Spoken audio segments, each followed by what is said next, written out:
তুই আমার বুকে হাত দিলি কেন? আমার বুকে হাত দেওয়ার পারমিশন তোকে কে দিয়েছে? না মানে আসলে তুমি তো এখন আমার বউ, তোমার সবকিছুতে হাত দেওয়ার অধিকার আমার রয়েছে, তাই তো একটু হাত দিয়ে দেখলাম। একদম থাপ্পড় মেরে তোর সব কয়টা কাজ ফেলে দেবো বলে দিলাম। অসভ্য মার্কা ছেলে একটা। আমি তোকে বিয়ে করেছি তাই বলি কি তোকে আমি আমার শরীরে হাত দেওয়ার পারমিশন দিয়েছি নাকি যে তুই আমার প্রাইভেট পার্টে হাত দিবি? না মানে আসলে আমি আমার বন্ধুদের কাছে সবসময় শুনে এসেছি বউয়ের সব জিনিসে হাত দেওয়ার অধিকার থাকে, বউকে আদর করার অধিকার থাকে, তাই তো আমি তোমার পারমিশন ছাড়াই তোমার শরীরে হাত দিয়েছিলাম। তাছাড়া আজ তো আমাদের বাসর রাত, তাই আমি এগুলো করতেই পারি। চুপচাপ কাপড় চোপড় চেঞ্জ করে ওয়াশরুম থেকে ফ্রেশ হয়ে এসে ঘুমিয়ে পড় বলছি। 1 সপ্তাহ পর তোর এক্সাম আছে, কথাটা ভুলে যাস না। আমি ভুলে যাইনি, আমি ঠিকই মনে রেখেছি। তুমি সবকিছু ভুলে গেছো। আজ আমাদের বিয়ে হয়েছে আর এখন আমাদের বাসর হবে, এই কথাগুলোর কি ভুলে গেলে চলে? বাসর তো জীবনে একবারই হয়। একদম বেশি কথা বলবি না বলে দিলাম, তাহলে কিন্তু আমি তোকে আজ সারা রাত পড়ার টেবিলে বসিয়ে রাখবো। তুই খুব ভালো করে জানিস আমার মেজাজ খারাপ হলে ঠিক কি করতে পারি। এখন তুমি সেসব কিছুই করতে পারবে না, কারণ তুমি আমার বিয়ে করা বউ। এখন তোমাকে আমি যেটা বলবো সেটাই করতে হবে। এখানে আমার কথা চলবে, তোমার কথা নয়। ও তাই নাকি? আচ্ছা ঠিক আছে, তাহলে আমিও দেখবো তুই কি করে আজ সারা রাত বিছানায় পিঠ লাগাস। আমি তোকে আজ সারা রাত পড়ার টেবিলে বসিয়ে রাখবো, এন্ড দ্যাটস মাই চ্যালেঞ্জ। আরে নেহা, প্লিজ তুমি আমার সঙ্গে এরকমটা করো না। আজ আমাদের বাসর রাত, বাসর রাতে সবাই এনজয় করে, আমাকেও সেটা করতে দাও। প্লিজ তুমি আমার সঙ্গে এরকমটা করো না। সেটা বললে তো হবে না, আমার যেটা করতে মন চাইছে আমি সেটাই করব। আমি তোর কোনো কথাই শুনবো না। আজ সারা রাত তোকে পড়ার টেবিলেই বসে থাকতে হবে। আর যদি একবার বিছানায় গিয়ে শুয়েছিস তাহলে তোর কপালে খারাপ আছে। প্লিজ নেহা, তুমি এরকমটা করো না আমার সঙ্গে। আমি তোমার বিয়ে করা জামাই, জামাইয়ের সঙ্গে কেউ এরকম আচরণ করে না। জামাইকে ভালোবেসে আদর দিতে হয়, জামাইয়ের সঙ্গে খারাপ আচরণ করতে হয় না। চুপচাপ তোকে যেটা জিজ্ঞেস করতে বলেছি তুই সেটাই কর। তুই খুব ভালো করেই জানিস পরীক্ষায় যদি খারাপ রেজাল্ট করিস তাহলে কিন্তু তোর কপালে খারাপ আছে। আর তুই আমাকে নাম ধরে কেন ডাকছিস? আমি তোর ভার্সিটির ম্যাম হই, সেটা তুই ভুলে গেছিস নাকি? হ্যাঁ, তুমি আমার ভার্সিটির ম্যাম, কিন্তু সেটা ভার্সিটিতে, এটা আমার বাড়ি। আর এখানে তুমি আমার বিয়ে করা বউ। বিয়ে করা বউকে তো সবাই ভালোবেসে আদর করে নাম ধরে ডাকে, তাহলে এখানে আমার দোষটা কোথায়? শোন, এত দোষ গুণ বিচার করার সময় আমার নেই। তুই এক্ষুনি পড়ার টেবিলে বসবি আর আমি তোকে পড়া বুঝিয়ে দেব। আজ সারা রাত তুই শুধু পড়াশোনাই করবি, অন্য কোনো কথা শুনতে চাই না। আর যদি উল্টাপাল্টা কথা বলেছিস তাহলে কিন্তু তোর কপালে খারাপ আছে, এটা আমি তোকে বলে দিলাম। এই বলে নেহা নীলের হাত ধরে টানতে টানতে পড়ার টেবিলে নিয়ে গেল আর পড়ার টেবিলে বসিয়ে দিল। তো ভিউয়ার্স, গল্পটার আগাগোড়া নিশ্চয়ই আপনারা কিছুই বুঝতে পারছেন না। তো চলুন একটু ফ্ল্যাশব্যাক থেকে ঘুরে আসি আর সম্পূর্ণ বিষয়টা আপনাদেরকে বুঝিয়ে বলি। আজ থেকে 1 বছর আগে নীল যখন অনার্স ফার্স্ট ইয়ারে ভার্সিটিতে ভর্তি হয় তখনই তার নেহার সঙ্গে পরিচয় হয়। নেহা পড়াশোনা শেষ করে ভার্সিটির প্রফেসর হিসেবে নিযুক্ত হয়েছে আর নীল এই বছর অনার্স ফার্স্ট ইয়ারে ভর্তি হলো। ভার্সিটির প্রথম যেদিন নীল ভার্সিটি এসেছিল সেদিন ঘুম থেকে উঠতে একটু লেট হয়ে গেছিল, তাই সে তাড়াতাড়ি করে ভার্সিটি ক্যাম্পাসে বাইক পার্ক করে হলের দিকে যাচ্ছিল। তখনই হঠাৎ নেহার সঙ্গে তার ধাক্কা লেগে যায়। নেহা দেখতে খুবই সুন্দরী ছিল, নীল এমন ভাবে নেহার উপর ধাক্কা খেয়ে পড়ে গিয়েছিল যে নেহা তার নিচে আসে উপরে ছিল। ও মাই গড, তুমি মেয়ে না আকাশের পরি গো? Shut up and I say just shut your mouth. চুপচাপ আমার উপর থেকে নেমে পড়ো। এভাবে বলে না ডার্লিং, তুমি দেখতে যাও সুন্দর, তোমার শরীরটাও ঠিক তেমনই সুন্দর। তোমার উপর শুয়ে থেকে তো আমার মনে হচ্ছে যেন কোনো তুলার বালিশের উপর শুয়ে আছি। ও তাই নাকি? আচ্ছা ঠিক আছে, দাঁড়া তাহলে তোকে আমি দেখাচ্ছি। মজা দেখে তো নতুন মনে হচ্ছে, মনে হয় ভার্সিটিতে নতুন এসেছিস তাই এত বড় কথা বলার সাহস পেলি। সমস্যা নেই, আজই আমি তোকে বুঝিয়ে দেব কত ধানে কত চাল। এই কথা বলে নেহা নীলকে নিজের বুকের উপর থেকে ধাক্কা দিয়ে সরিয়ে উঠে দাঁড়ালো। আর তখনই নীলকে শার্টের কলার ধরে টেনে দাঁড় করালো আর ঠাস ঠাস করে তার দুই গালে দুইটা বসিয়ে দিয়ে বলল, আশা করি এবার কিছুটা বুঝতে পেরেছিস। আর একটা কথা তোকে বলে দিচ্ছি, এই ভার্সিটিতে পড়াশোনা করতে হলে ভদ্রভাবে পড়াশোনা করতে হবে। এই ভার্সিটিতে পড়াশোনা করতে হলে কোনো বেয়াদবি করা চলবে না, ভালোভাবে থাকতে হবে। এখন চুপচাপ ক্লাসরুমে যা, আর বাকি কথাগুলো তোকে পরে বলে দিব। নীল তখন কোনো কিছু বলতে চেয়েও আর বলতে পারলো না। ততক্ষণে নেহা চলে গেছে। এদিকে নীল অনেক খোঁজাখুঁজি করে নিজের ক্লাসরুম খুঁজে নিল আর ক্লাসে এসে বসে পড়লো। অনেকক্ষণ পরে ক্লাস টিচার ঢুকলো। নীল তো টিচারকে দেখে পুরোই অবাক। এটা তো অন্য কেউ না, একটু আগে যে মেয়েটার সঙ্গে ধাক্কা লেগেছিল সেই মেয়েটাই। নীল অনেকটা হতভম্ব আর অবাক হয়ে সবার সঙ্গে উঠে দাঁড়িয়ে টিচারকে সম্মান প্রদর্শন করলো। একটু পরে নেহা ক্লাস শুরু করলো। নেহা ছিল ইংলিশ টিচার। ইংরেজিতে নীল বরাবরই একটু দুর্বল ছিল, তাই সে নেহাকে দেখে মনে মনে একটু ভয় পেয়েছিল। কিন্তু তারপরও তার চেয়ারে সেটা ফুটে উঠতে দিল না। সে নিজের মধ্যে যথেষ্ট সাহসী ভাব রেখে ক্লাস করতে থাকলো। কিছুক্ষণ পরই নেহা নীলকে বেশ কিছু প্রশ্ন করে, কিন্তু নীল সেখান থেকে শুধুমাত্র একটা প্রশ্নের উত্তর দিতে পারে। তাই নেহা অনেকটাই রেগে গেল আর নীলকে ক্লাসের সবার সামনে নীল ডাউন করিয়ে রাখলো। সেটা দেখে সবাই অনেক হাসাহাসি করছিল। যে ছেলেটা আজকে প্রথম ক্লাসে আসলো আর আজকে ম্যামের কাছে তাকে নীল ডাউন হতে হলো, কিন্তু নেহা সে দেখি কোনো ভ্রুক্ষেপ করলো না। সে সারা ক্লাস তাকে নীল ডাউন করিয়ে রাখলো। ক্লাস শেষ হলে সে নীলকে নিজের কেবিনে ডেকে নিল। নীল ক্লাস থেকে বের হয়ে নেহার কেবিনের দিকে যাচ্ছিল। তখনই হঠাৎ তার ক্লাসের একটা ছেলে তাকে বলল, কি ব্যাপার, তুমি তো আজকেই প্রথম দিন ক্লাস আসলি, আর আজকেই কেন ম্যাডাম তোমাকে নিজের কেবিনে ডেকে নিচ্ছেন? সেটা তো আমি এখনো বুঝতে পারছি না। নিশ্চয়ই ম্যামের কাছে গেলেই বুঝতে পারবো। তবে আমার মনে হয় ম্যাম আমাকে প্রথম দেখাতেই ভালোবেসে ফেলেছেন, যার কারণে তিনি নিজের কেবিনে ডেকে নিয়ে আমাকে প্রেমের প্রস্তাব দিতে চাইছেন। তোমার মাথা খারাপ হয়েছে? তুমি চেনো এই ম্যাডামকে? ওরে প্রচন্ড রাগী আর বদমেজাজি।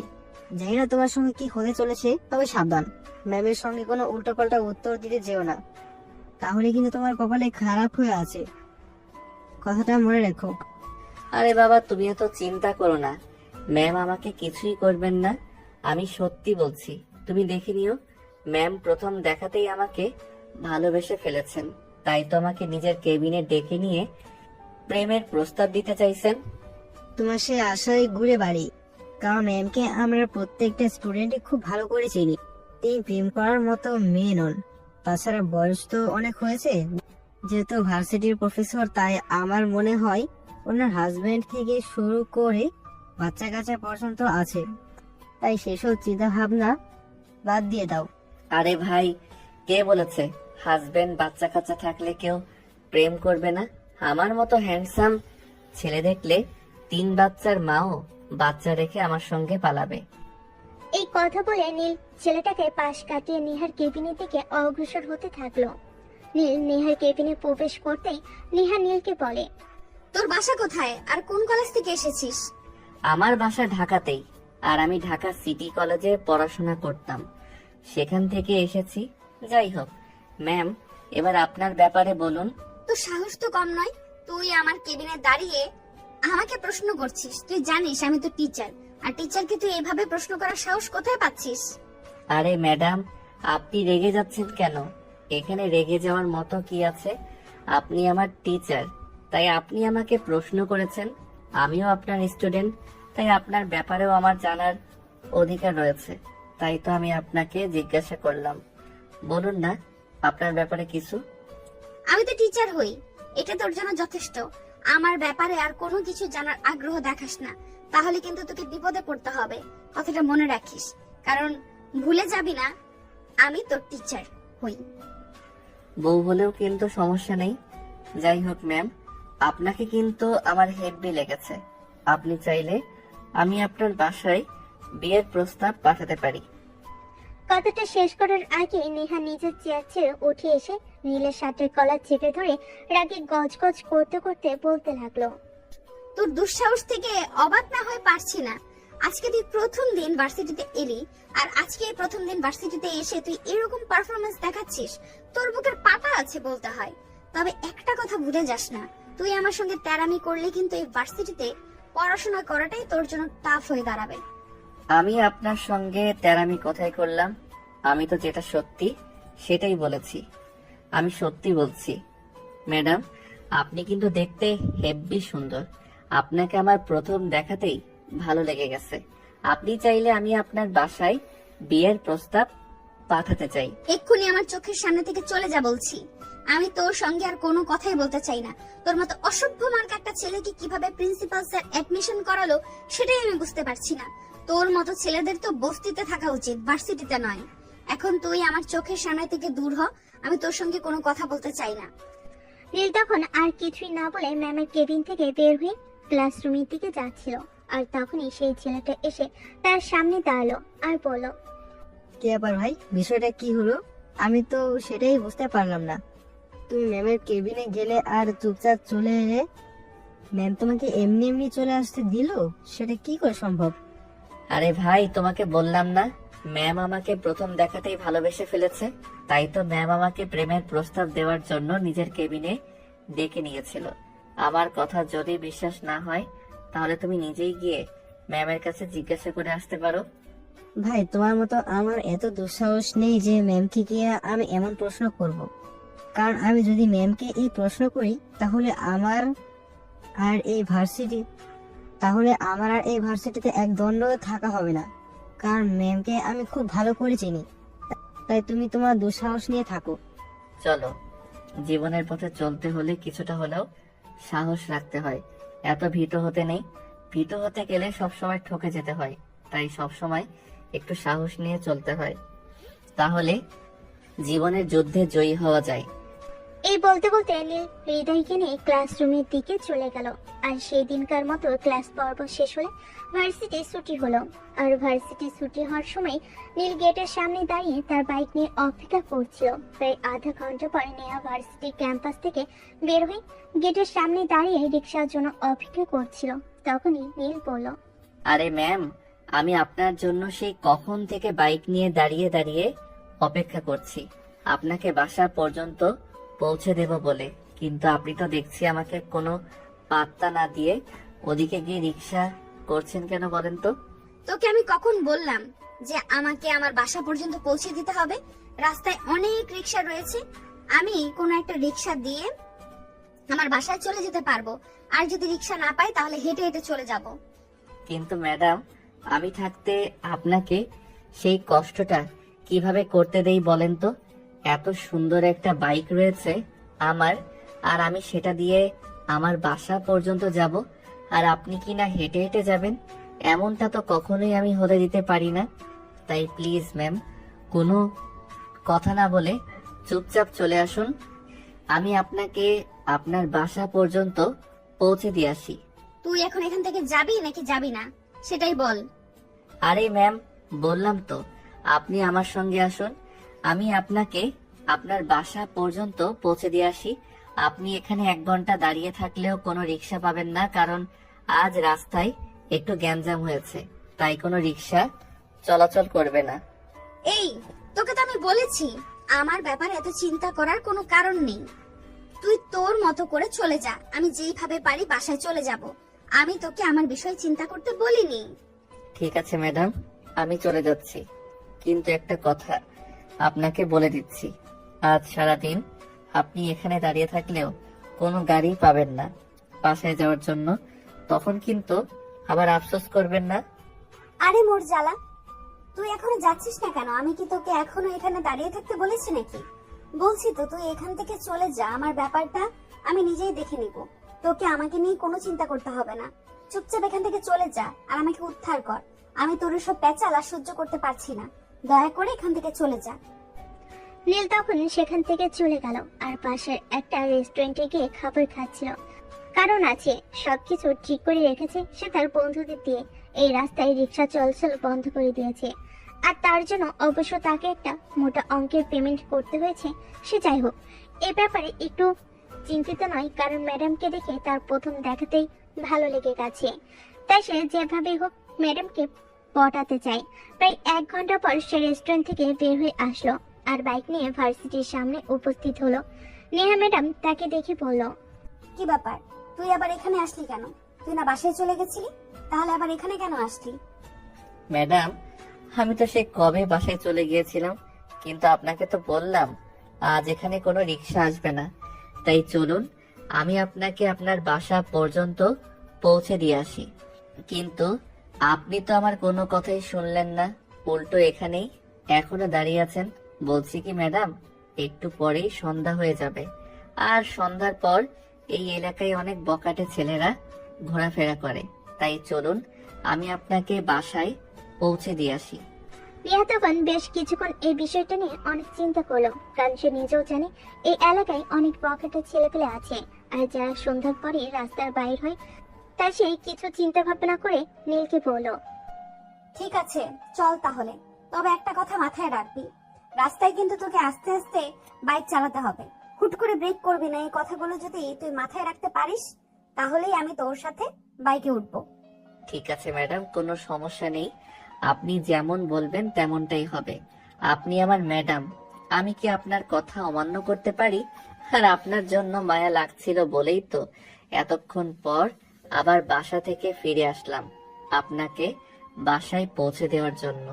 যাই হোক, তাড়াতাড়ি উঠে পড়ুন, আর এই নিন হেলমেট।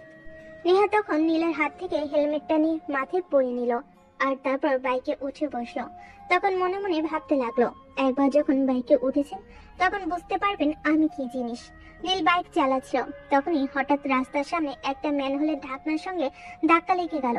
আর তখনই নেহা অনেকটা ছিটকে পড়ে যেতে চাইছিল, তাই সে নীলকে জড়িয়ে ধরলো আর বলল, কিরে, কি ব্যাপার, কি সমস্যা তোর? তোকে না আমি বলেছি আস্তে আস্তে গাড়ি চালাবি আর রাস্তা দেখে চালাবি, এভাবে হুটহাট ব্রেক করবি না। তাহলে এরকমটা কেন করলি? আই এম সরি ম্যাডাম, এখানে ম্যানহোলের ডানটা ছিল, এটা আমি খেয়াল করিনি। I am really sorry. আর কখনো এমন হবে না, আমি দেখে চালাচ্ছি। আপনি প্লিজ একটু দয়া করে আমায় ধরে বসুন। আমি তোকে ধরে বসতে পারবো না, কারণ আমি খুব ভালো করেই জানি আমি তোকে ধরে বসলেই তুই আরো জোরে বাইক চালাবি, যাতে আমি তোকে জড়িয়ে ধরি আর তুই সেটা ফিল নিতে পারিস। আরে ম্যাডাম, প্লিজ বিশ্বাস করুন, আপনি যেরকমটা ভাবছেন সেরকমটা নয়। আমি এতটাও খারাপ নই। আপনি আমাকে ধরে বসুন। তাছাড়া সন্ধ্যা হয়ে আসছে, আপনার বাসার লোকেশন তো আরো প্রায় 20 মিনিটের পথ দেখাচ্ছে। আমাকেও তো বাড়িতে ফিরতে হবে। নেহা তখন কিছু একটা চিন্তা করে নীলকে ধরে বসলো আর নীল আরো জোরে বাইক চালাতে লাগলো, কারণ তার মনে তো এটাই ছিল জড়িয়ে ধরে বসবে আর সে জোরে জোরে বাইক চালাবে আর নেহার শরীরে উষ্ণতার ফিল নেবে। যেখানে পুরো 20 মিনিটের রাস্তা ছিল, সেখানে নীল 12 মিনিটের মাথায় নেহার বাসার সামনে এসে পৌঁছালো আর নেহাকে তার বাসার সামনে নামিয়ে দিয়ে বলল, আমি কি আগামীকাল সকালে আপনাকে এই জায়গা থেকেই নিতে আসব? আমার কিন্তু কোনো সমস্যা নেই। যদি আপনি বলেন আমি প্রতিদিনই আপনাকে নিয়ে আসা যাওয়ার দায়িত্বটা নিতে পারি।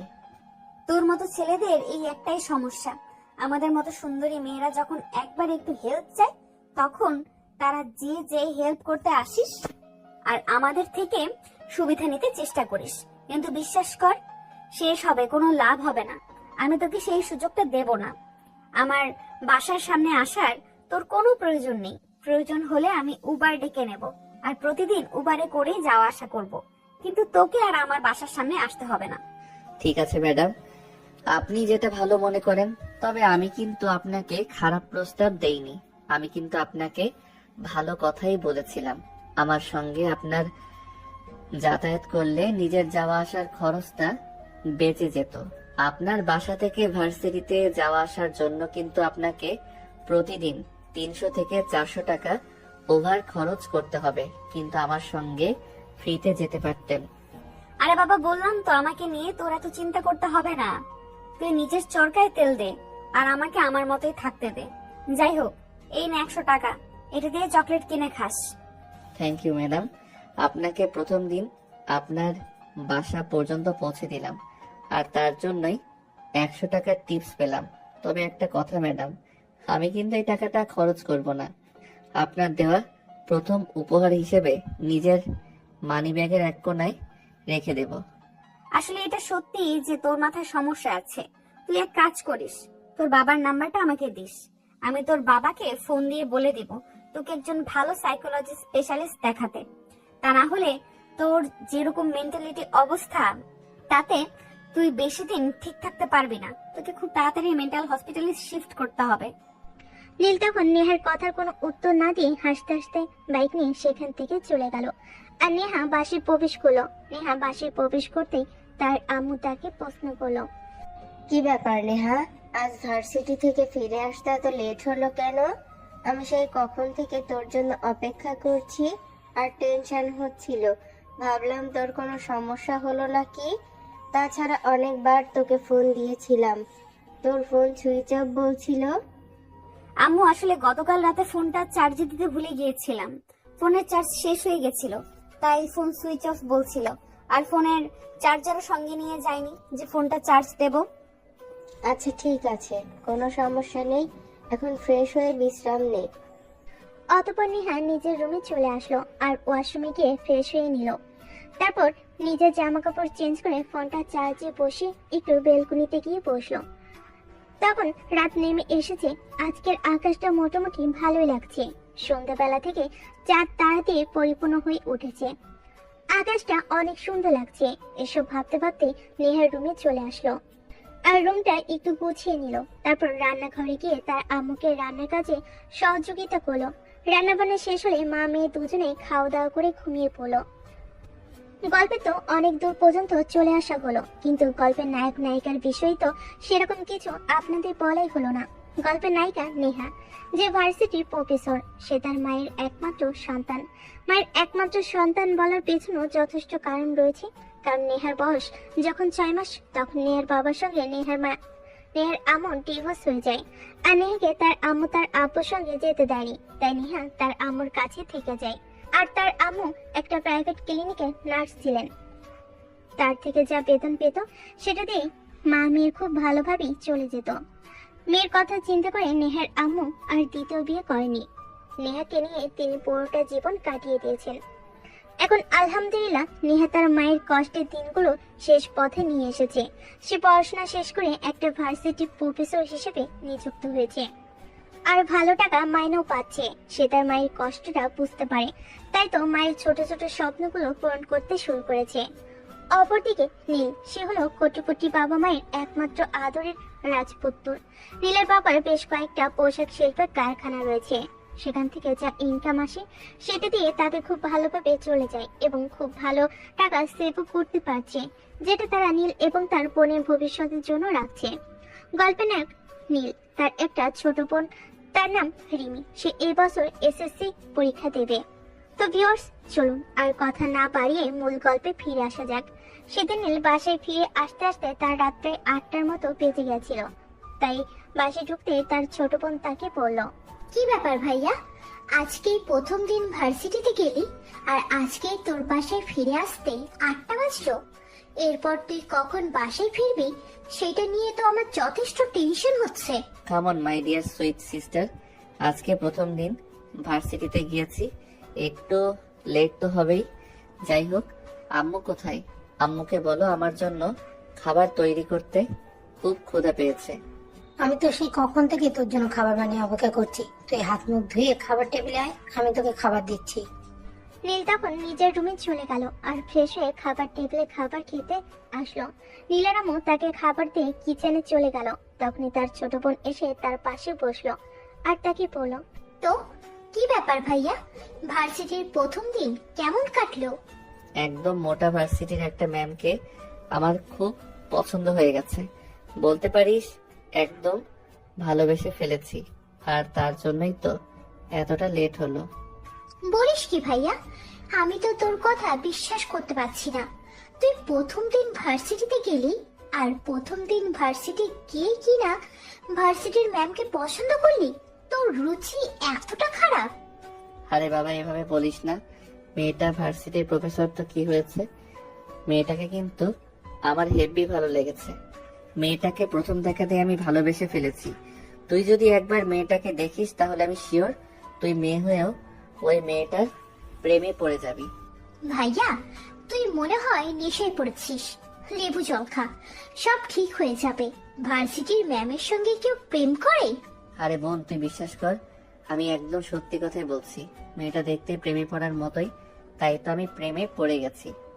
আচ্ছা বাবা, ঠিক আছে, আমি তোর কথা মেনে নিলাম। তোর যা ইচ্ছে তাই কর। আমি তোকে এই ব্যাপারে কিছুই বলবো না, কারণ তোকে কিছু বললেও তো তুই শুনবি না। তুই তো বাবা মায়ের আদর পেয়ে পেয়ে একদম বিগড়ে গিয়েছিস। তোর যখন যেটা ভালো মনে হয় তুই তখন সেটাই করিস। অন্য কারোর কোনো কথা তুই শুনিস না, ঠিক আছে? রিমি তখন সেখান থেকে উঠে নিজের রুমে চলে গেল আর ভয় নিয়ে বসে পড়লো। ওপর থেকে নীল খাওয়া দাওয়া শেষ করে নিজের রুমে গেল আর ফেসবুকে ঢুকে পড়লো। সে তার বন্ধুদের কাছে শুনেছিল মেয়েটার নাম নেহা, তাই সে ফেসবুকে অনেকবার নেহালিকে সার্চ দিল, কিন্তু কোনো ফেসবুক আইডি বা পরিচিত কোনো ফেস তার সামনে পড়লো না। তাই সে অনেকক্ষণ ঘোরাঘুরি করে ফেসবুক থেকে বের হয়ে পড়ার টেবিলে গিয়ে বসলো, কিন্তু পড়ার টেবিলে তার কিছুতেই মন ঠিক ছিল না। তার মন বারবার নেহার কাছে চলে যাচ্ছিল, বারবার তার চোখের সামনে নেহার ছবি ভেসে উঠছিল আর নেহার বলা কথাগুলো তার কানের কাছে বাজছিল। ইচ্ছে পড়ার টেবিলে মন বসাতে না পেরে বিছানায় এসে শুয়ে পড়লো আর ঘুমানোর চেষ্টা করলো, কিন্তু অনেক কষ্ট করেও সে ঘুমাতে পারলো না। রাত তখন 3টা নাগাদ হবে বাজে। তখন তার আম্মু নিচে যাচ্ছিল একটু পানি খাওয়ার জন্য। আজ সন্ধ্যা রাতে রুমে পানি নিতে ভুলে গিয়েছিল। তখনই তিনি নীলের রুমের লাইট অন দেখতে পান আর সেটা দেখে এগিয়ে আসেন। তিনি এসে দেখেন রুমের দরজা খোলা, তাই রুমে প্রবেশ করেন। রুমে এসে দেখেন নীল রুমে নেই, তাই বেলকনিতে যায়।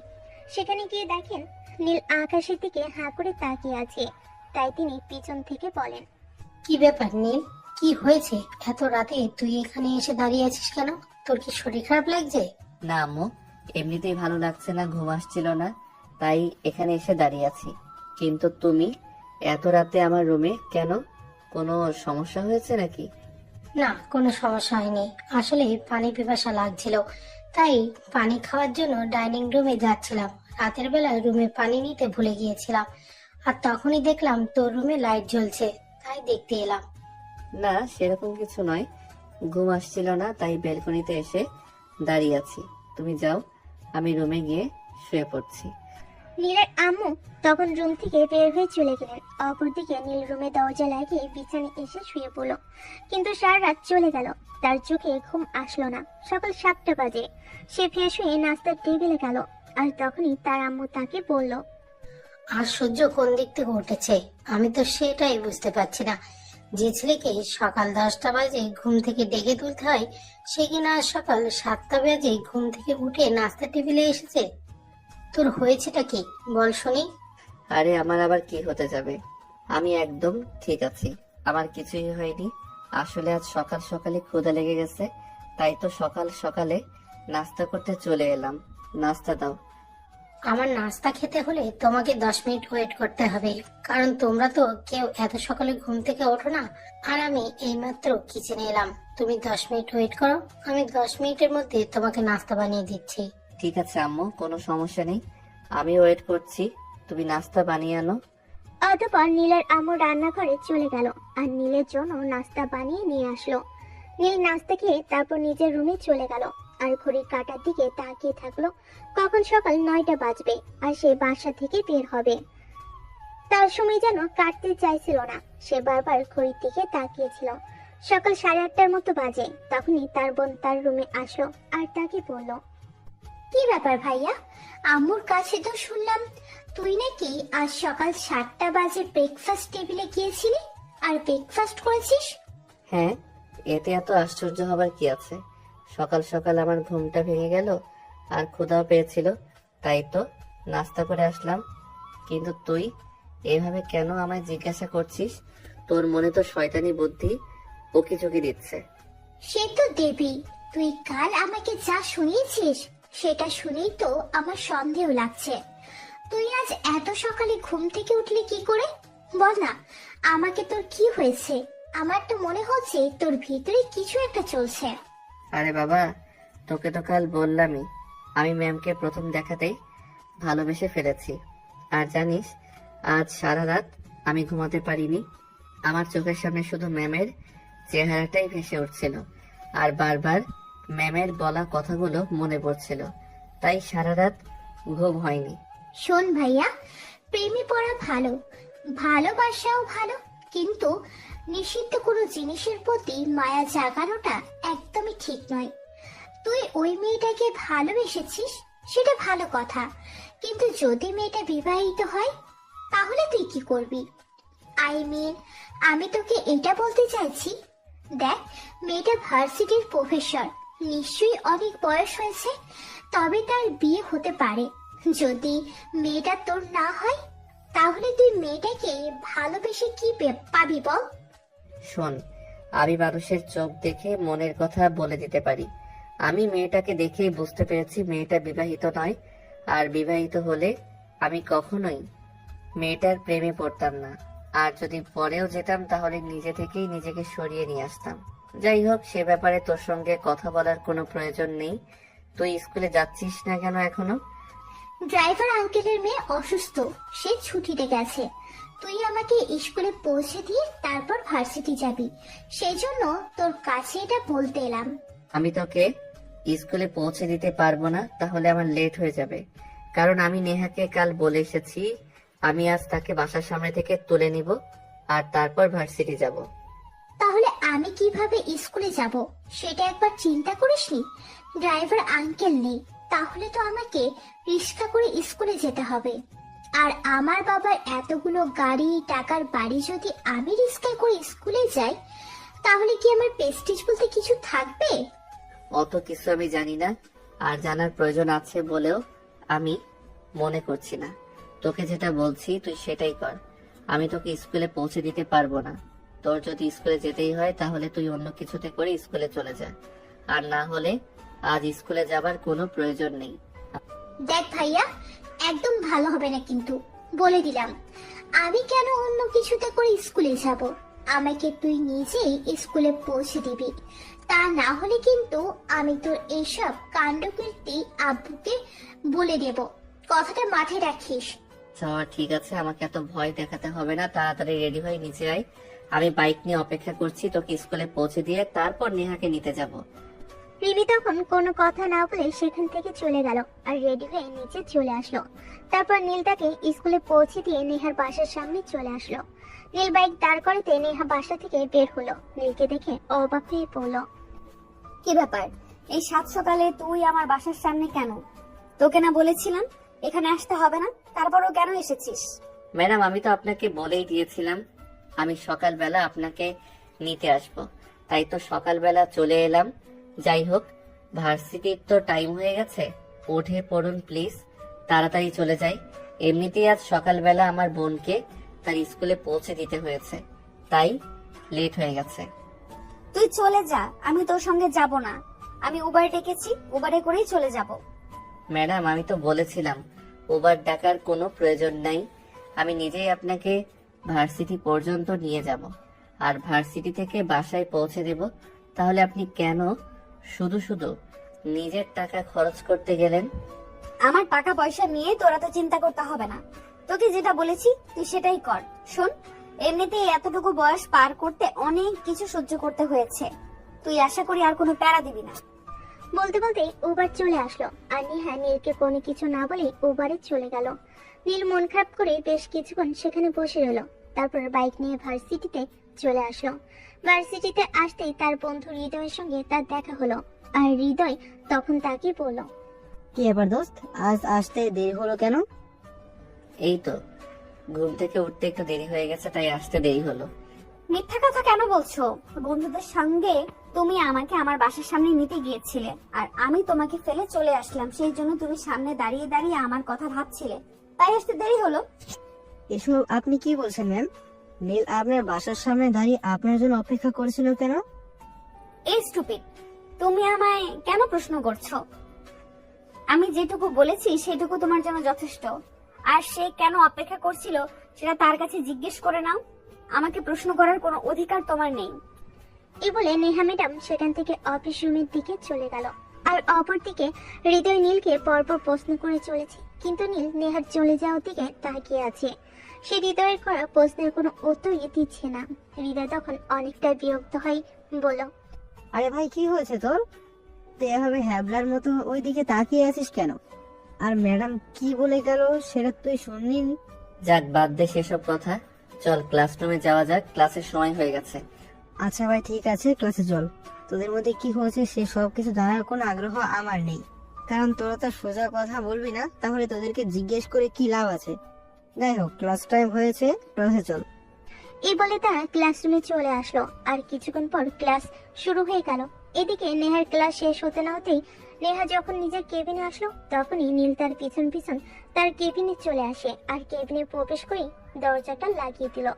কি ব্যাপার, তুই আমার কেবিনের দরজা বন্ধ করেছিস কেন? ওই যে তখন রাস্তায় আমাকে অ্যাভয়েড করে চলে আসলে, সেটার বদলা নেওয়ার জন্য তুমি কি ভেবেছো আমি এতটাই সস্তা? কোটিপতি বাবার একমাত্র আদরের ছেলে আমি।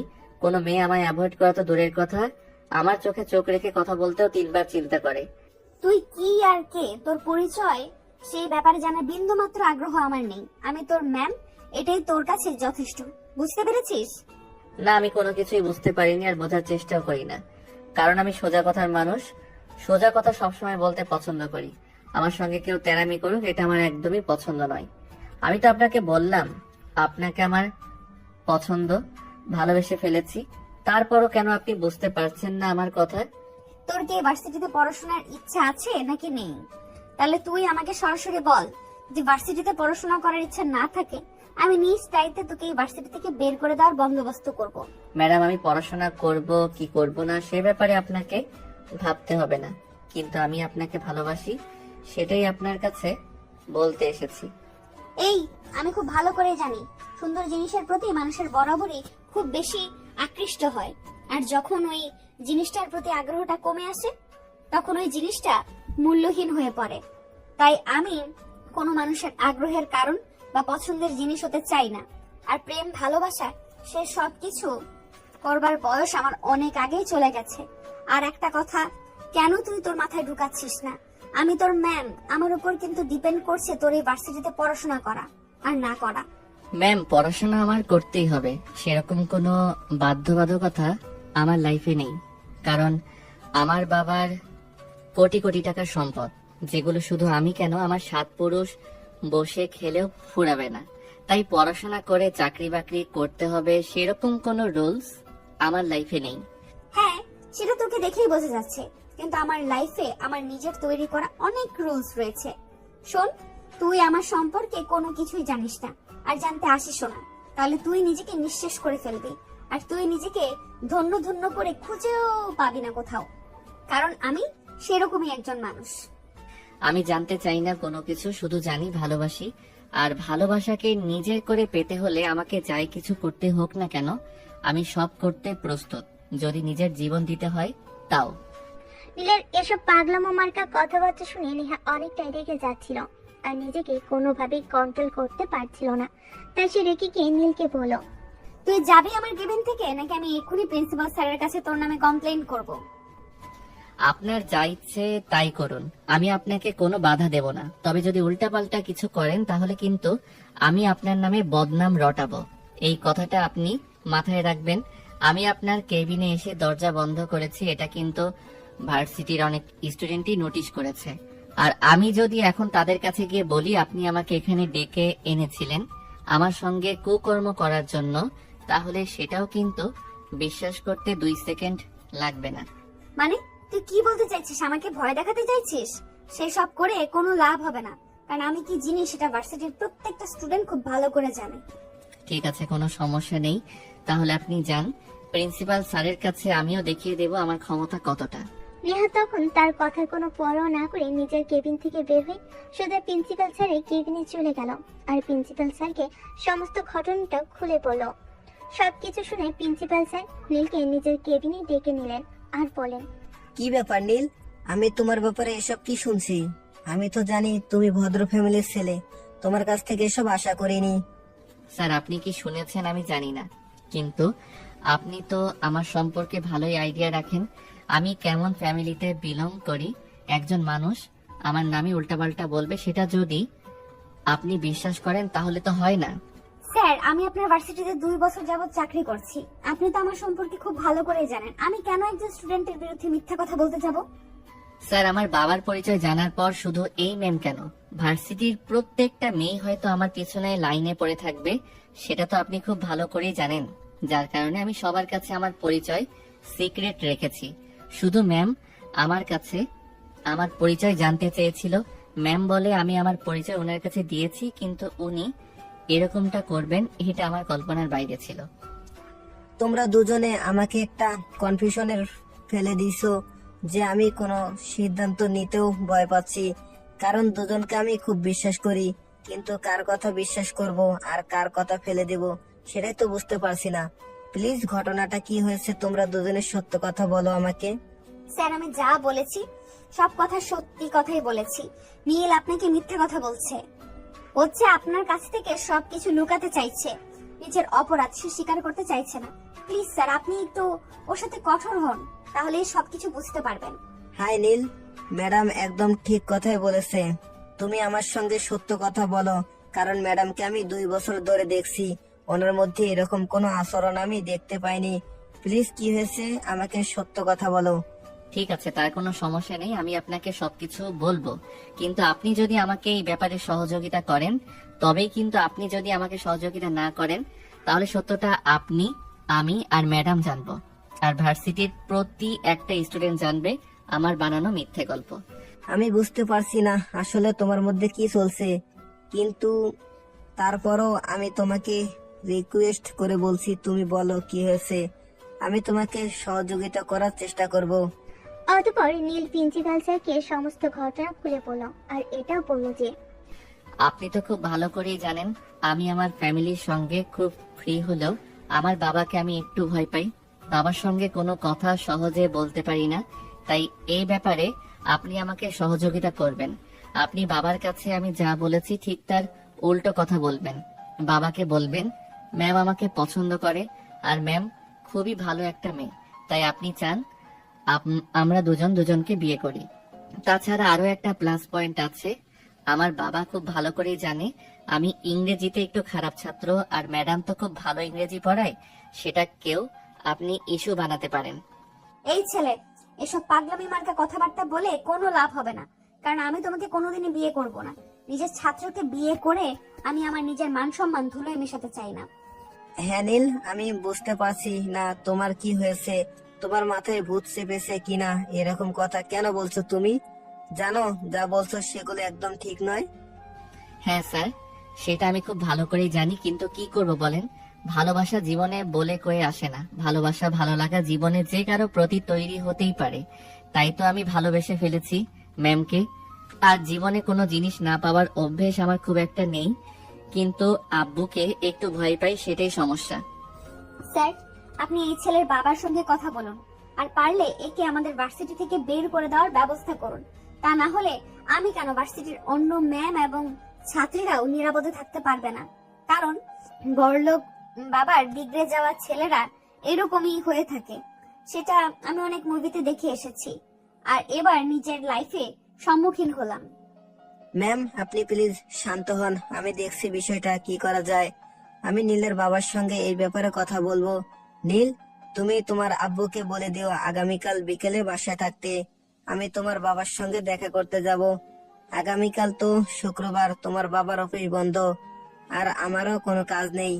ঠিক আছে স্যার, কোনো সমস্যা নেই, আপনি আমার বাবার সঙ্গে দেখা করতেই পারেন, কিন্তু একটা কথা আমি আপনাকে বলে দিচ্ছি, আপনাকে কিন্তু অবশ্যই আমার ব্যাপারে পজিটিভ কথা বলতে হবে, তা না হলে কিন্তু ভুলে যাবেন না আপনার একটা মেয়েও এই ভার্সিটিতে পড়াশোনা করে, আমি কিন্তু তার সঙ্গে উল্টাপাল্টা কাজ করতে বাধ্য হব। নীল, এইসব তুমি কি বলছো? তোমার কি সত্যি সত্যি মাথা খারাপ হয়ে গেছে নাকি? আমি সেটাই বুঝতে পারছি না। তুমি আমার মেয়ের সঙ্গে উল্টাপাল্টা কাজ করার কথা বলছো আর আমাকে হুমকি দিচ্ছ। তোমার কাছ থেকে এটা আমি কোনোদিনও আশা করিনি। তুমি একটা ভদ্র ফ্যামিলির ছেলে, তোমার কাছে থেকে ভালো কিছু আশা করেছিলাম। স্যার, আমি ভদ্র ফ্যামিলির ছেলে, আর আমার কাছ থেকে আপনি ভালো কিছুই পাবেন, কিন্তু আমার কাজটা করে দেওয়ার পর যদি আপনি সেটা না করেন তাহলে কিন্তু আমি আপনার মেয়েকে পটিয়ে আপনার মেয়ের সঙ্গে খারাপ কাজ করব, এটা আমি আপনাকে বলে দিলাম, মাথায় রাখবেন কথাটা। এ বলে নীল প্রিন্সিপাল স্যারের কেবিন থেকে হন হন করে বেরিয়ে গেল। এদিকে প্রিন্সিপাল স্যার মাথায় হাত দিয়ে বসে চিন্তা করছেন কি করবেন। তিনি কিছুই ভেবে পাচ্ছেন না। তখনই নেহা প্রিন্সিপাল স্যারকে বলল, তো কি ভাবছেন এই ছেলের ব্যাপারে কি সিদ্ধান্ত নেবেন? আমার তো মনে হয় ছেলেটার মাথায় সমস্যা আছে। আপনি তার বাবার সঙ্গে কথা বলুন এবং তাকে মেন্টালি ট্রিটমেন্ট করানোর ব্যবস্থা করুন। ঠিক আছে ম্যাডাম, আপনি কোনো চিন্তা করবেন না। আমি আগামীকালেই ওর বাবার সঙ্গে দেখা করি, সবকিছু খুলে বলি, তারপর দেখি কি করা যায়। আপনি আমার উপর একটু ভরসা রাখুন, নিশ্চয় ভালো কিছু হবে। অতঃপর নেহা নিজের কেবিনে চলে আসলো। আর সেদিন বিকেলে 3টার দিকে ভার্সিটি ছুটি হলো। ভার্সিটি ছুটি হতে নীল নেহার কেবিনের সামনে চলে আসলো। নেহার কেবিন থেকে বের হচ্ছিল, তখনই হাত ধরে বলল, ডার্লিং, এই মুহূর্তে তোমার কোনো অজুহাত আমি মানছি না। তোমাকে আমার সঙ্গে যেতে হবে। আমি তোমাকে তোমার বাসা পর্যন্ত পৌঁছে দেব। আর আজ তোমার বাসায় যাব। তুমি নিজের হাতে আমাকে এক কাপ কফি বানিয়ে খাওয়াবে, কারণ মাথাটা আজ খুব গরম হয়ে আছে। নীল প্লিজ তুমি এরকম করো না। ভার্সিটির স্টুডেন্টরা এগুলো দেখছে, ভার্সিটির স্টুডেন্টরা এগুলো দেখলে এগুলোর থেকে কি শিখবে তুমি ভাবতে পারছো? উফ, আমার মেজাজ খারাপ করবেন না। আমি কারোর নীতি কথা শুনতে বাধ্য নই। চুপচাপ আমার সঙ্গে আসুন আর বাইকে উঠে বসুন। উফ, আমার মেজাজ খারাপ করবেন না।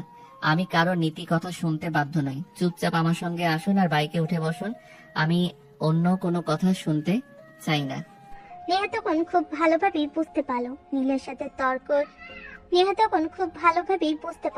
নীলের সাথে তর্কে গিয়ে কোনো লাভ হবে না।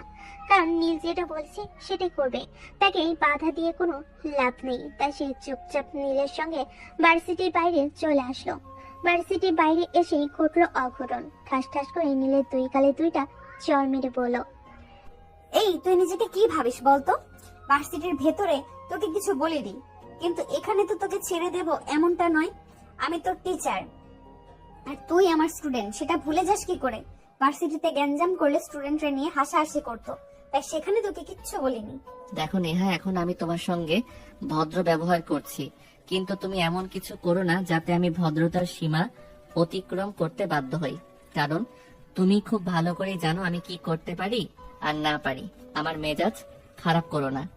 আমি তোর কোনো কথা শুনতে বাধ্য নই। তুই কি করবি করে নে। আমি কি তোর চাকর নাকি? তুই আমাকে যা বলবি আমি তাই করব। তুমি আমার ভালোবাসার মানুষ, তুমি আমার চাকর হতে যাবে কোন দুঃখে? আমি তোমাকে কোনোদিন চাকর বানানোর কথা কল্পনাতেও আনিনি।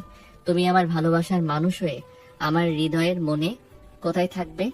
তোর এই সস্তা মার্কা ডায়লগ গুলো তুই অন্য মক্কেলের জন্য রেখে দে। এগুলো আমার পেছনে খরচ করে কোনো লাভ হবে না, কারণ আমি সেরকম মেয়ে নই, সেটা তুই খুব ভালো করেই জানিস। তাই তোকে শেষবারের মতো বলছি, এসব ফালতু স্পেশাল বন্ধ কর আর চুপচাপ আমার হাতটা ছেড়ে এখান থেকে চলে যা। তুমি কি ভেবেছো তুমি প্রচন্ড জেদি আর একগুঁয়ে? তুমি যা বলবে তাই হবে, কিন্তু সেরকমটা নাও হতে পারে। আমি তোমাকে এখান থেকে কোথাও যেতে দেব না। আমি তোমাকে আমার সঙ্গে বাইকে করেই তোমার বাসা পর্যন্ত নিয়ে যাব, আর যেটা বলেছি সেটাই করব। এই কথা বলে নেহাকে নীল কোলে তুলে নিল আর বাইকে বসিয়ে সঙ্গে সঙ্গে বাইক স্টার্ট করলো। নেহা তখন কোনো কিছু বলতে চেয়েও আর বলতে পারলো না, কারণ এই মুহূর্তে চলন্ত বাইক থেকে নেমে গেলে তারই বিপদ হবে, পরে গিয়ে ব্যথা পেতে পারে। তাই সে চুপচাপ বাইকে বসে রইল। কিছুক্ষণের মধ্যে নীল নেহাকে নিয়ে তার বাড়ির সামনে পৌঁছে গেল আর বাইক থেকে নামিয়ে নিয়ে বলল, আমি 5 মিনিটের মধ্যে আসছি।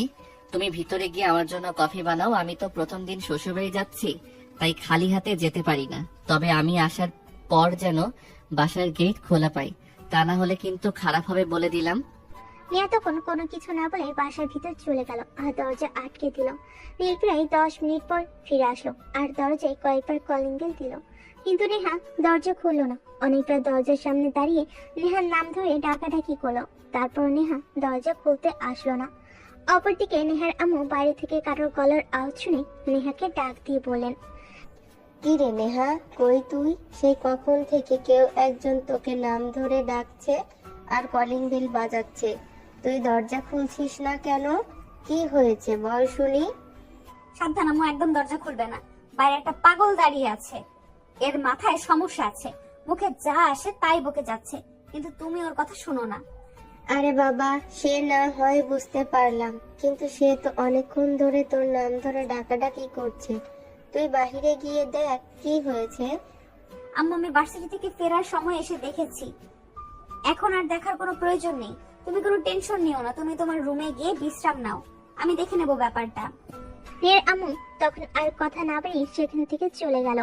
অপরদিকে নীল ততক্ষণে ওয়াশরুমের পাইপে উপরে উঠে এলো একদম নেহার রুমের বেলকনিতে। নেহা তখন নিজের রুমে ড্রেস চেঞ্জ করছিল, তখনই হঠাৎ বেলকনিতে কোনো পুরুষ মানুষ দেখে সে চিৎকার দিয়ে উঠলো। এই কে এখানে, কে আপনি? আমি রুমে ড্রেস চেঞ্জ করছি আর আপনি এখানে আসলেন কি করে? নীল ততক্ষণে রুমের ভিতর প্রবেশ করেছে। নেহা ততক্ষণে নিজের কাপড় চোপড় ঠিক করে নিয়েছে। নীল তখন নেহাকে বলে, তোমাকে কিন্তু কাপড় ছাড়াই অনেক সুন্দর লাগছিল। কেন কাপড়গুলো পরতে গেলে আমাকে একটু দেখাতে পারতে, একটু ফিল নিতাম। আমি বাড়ির দরজা বন্ধ করে দিয়েছি, তারপরও তুই কেন ব্যালকনি দিয়ে আমার রুমে এসেছিস? এত বড় সাহস তুই কোথায় পেয়েছিস? তুই এক্ষুনি এখান থেকে চলে যা, তা না হলে কিন্তু আমি পুলিশ ডাকতে বাধ্য হব। আপনার গাড়ি কি আপনি তাই করতে পারেন ম্যাডাম, আমার বিন্দু মাত্র আপত্তি নেই। তবে ম্যাডাম, আপনি বাড়ির দরজাটা বন্ধ করে দিয়ে খুব খারাপ কাজ করেছেন। যাই হোক, আমি সেই ব্যাপারে কিছুই মনে করিনি। এখন আপনাকে আমি যেটা বলেছিলাম সেটাই করুন। আপনি নিজের হাতে আমার জন্য এক কাপ কফি বানিয়ে আনুন। আমি আজ আপনার হাতের গরম কফি খেতে চাই। সেটা কখনোই হবে না। আমি কেন তোর জন্য কফি বানাতে যাব? আমি কি তোর বিয়ে করা বউ নাকি? তুই আমাকে বলবি আর আমি তোকে বানিয়ে দেব? আমি পারবো না তোকে কফি বানিয়ে খাওয়াতে। তোর যদি কফি খেতে ইচ্ছে করে তাহলে তুই নিজে বানিয়ে খেয়ে নে। ওফ সুইটহার্ট, এগুলো তুমি কি বলছো? আমি শ্বশুর বাড়িতে এসে নিজে রান্না করে খাবো কেন গো? তুমি তো আছো, তুমি আমাকে রান্না করে খাওয়াবে। এখন যাও, তাড়াতাড়ি আমার জন্য এক কাপ কফি বানিয়ে নিয়ে আসো। তা না হলে কিন্তু আমি এখন চিৎকার করে তোমার আশেপাশের সমস্ত বাড়ির মানুষজনদেরকে জড়ো করে বলবো তুমি আমাকে খারাপ কাজ করবার জন্য এখানে ডেকে নিয়ে এসেছো। তোর কি মাথায় সমস্যা আছে নাকি? তোর আচার আচরণ আমার সুবিধারও লাগছে না। তুমি কেন করছো আমার সঙ্গে এরকম, বলো? আমি কি ক্ষতি করেছি তোমার? তুমি আমার মনটা চুরি করেছো, এটাই তোমার সবচাইতে বড় অপরাধ। আমি তোমার প্রেমে দিওয়ানা হয়ে গেছি। তোমাকে ছাড়া আমি আমার চারপাশে কোনো কিছুই ভাবতে পারছি না। আমার সবকিছুতেই শুধু তুমি, আর তুমি আমার জীবনটাই তুমিময় হয়ে গেছে। তাই তোমাকে ছাড়া আমার আর অন্য কোনো পথ খোলা নেই। এখন আমি আমার জীবনে শুধু তোমাকেই চাই। প্লিজ নীল, তুমি এরকম করো না। দেখো, তুমি একটা ছেলে আর তোমার বাবার বিশাল সম্পদ রয়েছে। তুমি একটা অপরাধ করলে সেটা সহজে থামাচাপা হয়ে যাবে, কিন্তু আমার জীবনটা অতটাও সহজ নয়। আমি একটা কাজ করতে গেলে অন্তত 10 বার চিন্তা করি আর তারপর সেই কাজে হাত দেই। আমার জীবনটা এত সহজ নয়। আমি কোনো কিছু শুনতে চাই না। তুমি আমাকে ভালোবাসো, তাহলে আমি আমার ভালোবাসা দিয়ে তোমার জীবনটাকে একদম সহজ করে দেব। বলো, তুমি আমায় ভালোবাসবে, হ্যাঁ কি না? ভালোবাসা, প্রেম, বিয়ে এগুলো আমার জন্য নয়। প্লিজ তুমি আমাকে ক্ষমা করো, ক্ষমা করতে পারো। এসব আমার জন্য অপরাধ বলতে পারো। কিন্তু কেন? এর পেছনে কি কারণ আছে, সে কারণটা আমি জানতে চাই। তোমার কথা শুনে যদি আমার মনে হয় তুমি আমাকে ভালোবাসলে তোমার খুব একটা ক্ষতি হয়ে যাবে, তাহলে আমি তোমার জীবন থেকে নিজেই সরে যাব। কিন্তু যদি এরকমটা মনে হয় তুমি আমাকে মিথ্যে বলছো, তাহলে এর জন্য তোমাকে পানিশমেন্ট পেতে হবে। আমি তোমাকে অত সহজে ক্ষমা করব না। অতঃপর নেহা তার জীবনে ঘটে যাওয়া সমস্ত ঘটনা নীলকে খুলে বলে।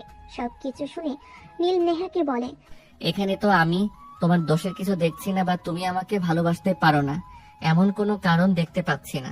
অপরাধ যদি করে থাকে তাহলে সেটা তোমার বাবা করেছে, তোমার মা করেনি, আর তুমিও করনি। সেই অপরাধের শাস্তি তোমরা নিজেদেরকে কেন দিচ্ছ? তুমি তোমার আম্মুকে ডাকো, আমি এক্ষুনি তোমার আম্মুর সঙ্গে কিছু কথা বলতে চাই। আমি চাই না তুমি আমার আব্বুর সঙ্গে এই ব্যাপারে কোনো কথা বলো, কারণ আমার আম্মু এই বিষয়গুলো ভুলে থাকতে চায়। আর আমিও এখন যদি তুমি এই বিষয়গুলো আমার আম্মুকে মনে করিয়ে দাও তাহলে আমার আম্মু অনেকটা কষ্ট পাবে। আমি চাই না আমার আম্মু কষ্ট পাক। তুমি যেরকমটা ভাবছো এরকমটা হবে না। আমি আন্টিকে সবকিছু বুঝিয়ে বলবো, আর তারপর দেখি আন্টি আমাকে কি উত্তর দেয়। যদি মনে হয় আন্টি এসব কিছু মেনে নিতে পারবে না, তাহলে তো আমি তোমাকে বললাম আমি নিজেই এই সব কিছু থেকে নিজেকে সরিয়ে নিব। কিন্তু যদি এরকমটা মনে হয় আন্টি এসব কিছু মেনে নিতে পারবে, তাহলে তোমাকে আমি আমার বাড়িতে আমার বউ করে নিয়ে যেতে চাই। নেহা কিছুতেই তার আম্মুর সঙ্গে নীলকে কথা বলাতে রাজি হচ্ছিল না। নীলের প্যারাপেরিতে তাকে রাজি হতেই হলো এবং সে নীলকে নিয়ে তার আম্মুর রুমে গেল। তার আম্মু তখন বিছানায় বসে টিভি দেখছিলেন। আসসালামু আলাইকুম আন্টি, কেমন আছেন? ওয়ালাইকুম আসসালাম বাবা। এই তো আল্লাহর অশেষ রহমতে ভালোই আছি। তুমি কেমন আছো? আর তুমি কে? তোমাকে তো চিনলাম না। আমি নীল। যদি আল্লাহ চায় তো তাহলে আপনার মেয়ের হবু জামাই। আন্টি, আমি আপনার সঙ্গে কিছু কথা বলতে এসেছি। যদি আপনি অনুমতি দেন তো শুরু করতে পারি। আমি তোমার কথার আগাগোড়া কিছুই বুঝতে পারছি না। তুমি কি বলতে চাইছো আর কি বোঝাতে চাইছো? একটু খুলে বলো তো শুনি, তুমি কি বলতে চাও? আসলে আন্টি, আপনার মেয়ে যে ভার্সিটির প্রফেসর, আমি সেই ভার্সিটির স্টুডেন্ট।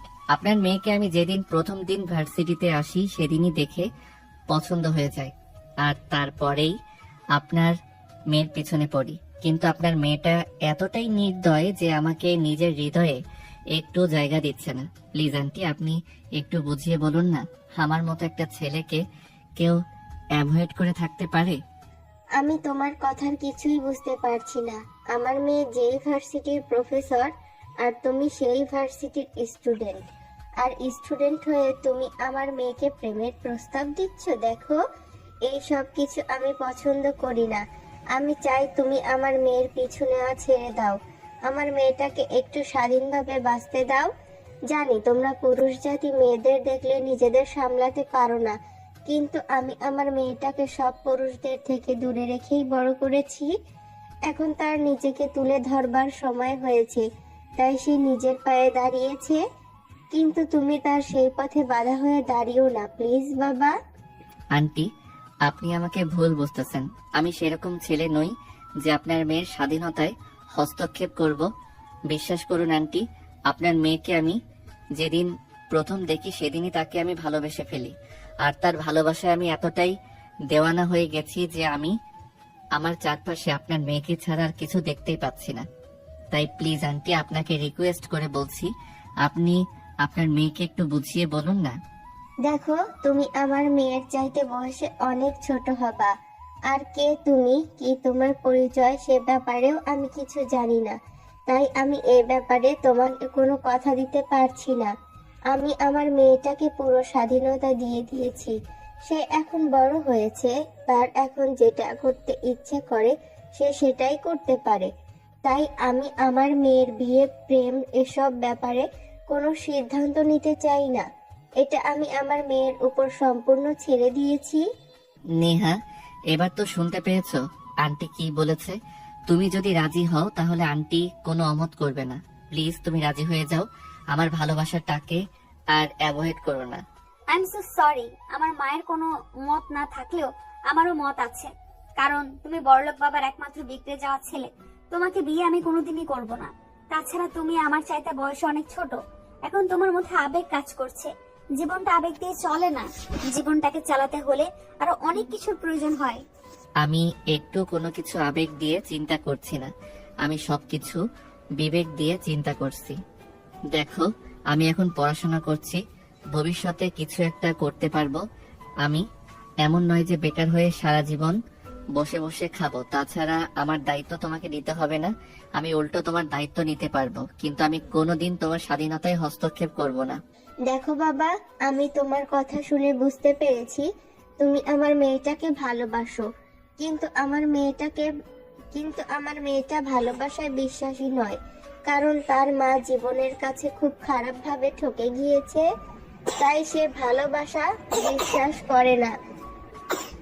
তুমি যদি তাকে সত্যিই ভালোবেসে থাকো, তাহলে তুমি তোমার ফ্যামিলিকে পাঠাও।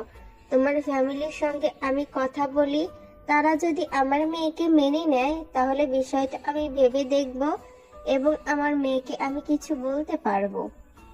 ঠিক আছে আন্টি, আপনি কোনো চিন্তা করবেন না। আমি যত দ্রুত সম্ভব আমার ফ্যামিলির সঙ্গে কথা বলবো এবং আপনাদের বাড়িতে লোক পাঠাবো। কিন্তু আন্টি, নেহাকে যদি আমি না পাই তাহলে আমার জীবনটা বরবাদ হয়ে যাবে, কারণ জীবনে প্রথমবার কাউকে ভালোবেসেছি, আর ভালোবাসার মানুষটাকে না পেলে একটা মানুষ এমনিতেই আদমরা হয়ে যায়। সেটা আমাকে বোঝাতে হবে না বাবা, জীবনে ভালোবাসার কাছে হেরে গেছি, তাই জানি ভালোবাসার কাছে হেরে গেলে মানুষের অবস্থা কেমন হয়ে যায়। যাই হোক, এ ব্যাপারে তুমি কোনো চিন্তা করো না, আমি দেখছি। এই কথা শুনে নীল নেহার দিকে তাকিয়ে বলল। নীল তখন আর কোনো কথা না বলে নেহার আম্মুর কাছ থেকে বিদায় নিয়ে বাসায় চলে আসলো। অপরদিকে নেহা নীল চলে যাওয়ার পরে তার আম্মুকে বলল, আম্মু, আমার মনে হয় তুমি কাজটা একদমই ঠিক করোনি। ওকে ভরসা দেওয়াটা ঠিক হয়নি, কারণ তুমি খুব ভালো করেই জানো প্রেম ভালোবাসায় আমি বিশ্বাসী নই। তাছাড়া বিয়ে জিনিসটাও আমি জীবনে করতে চাই না। একটা চাকরি তো করছি, জীবনটা কোনোভাবেই চালিয়ে নিতে পারবো। কি দরকার অযথায় ঝামেলায় জড়ানোর? একা জীবন কাটানোটা কতটা কষ্টের সেটা আমি খুব ভালো করেই জানি। আমি নিজে যে কষ্টটা ভোগ করেছি, আমি চাই না আমার মেয়েটাও সেই কষ্টটা ভোগ করুক। তাই আমি ছেলেটাকে পারমিশন দিয়েছি তার ফ্যামিলির সঙ্গে কথা বলে ফ্যামিলিকে আমার সঙ্গে কথা বলানোর জন্য। তাদের কথাবার্তা আচরণ দেখে যদি মনে হয় তারা তোমাকে ভালো রাখতে পারবে, তাহলে আমি বিষয়টা ভেবে দেখব। আমি কিন্তু তাকে একবারও এটা বলিনি যে আমি তোমাকে তার সঙ্গে বিয়ে দেব, বলেছি ভেবে দেখব। তুমি জানো না এই ছেলেটা কিন্তু তোমার বলা এইটুকু কথাকে তোমার পারমিশন মনে করে নিয়েছে। আর সে যেইভাবেই হোক তার ফ্যামিলিকে রাজি করিয়ে এখানে নিয়ে আসবে, কারণ সে কোটিপতি বাবার একমাত্র আদরের ছেলে। তার জন্য তার বাবা মা সবকিছুই করতে পারে। সে যদি তার ফ্যামিলিকে রাজি করাতে পারে, তাহলে তোমার সমস্যা কোথায়? শোনো, আমি একা জীবনটা পার করেছি, তাই আমি জানি জীবনটা কেমন। আমি তোমাকে সেই কষ্টের মধ্যে দেখতে চাই না। আমি চাই তোমার পাশে কেউ একজন থাকুক, যে তোমার সমস্ত বিপদ আপদে তোমার পাশে দাঁড়িয়ে বলবে, ভয় পেও না, আমি আছি তোমার পাশে। সেরকম মানুষ এখন আর পৃথিবীতে নেই। সবাই শুধু নিজেদের স্বার্থ খুঁজে, স্বার্থ ছাড়া কেউই কারোর পাশে থাকে না মা। এই বলে নেহা তার আম্মুর রুম থেকে বের হয়ে নিচের রুমে চলে গেল।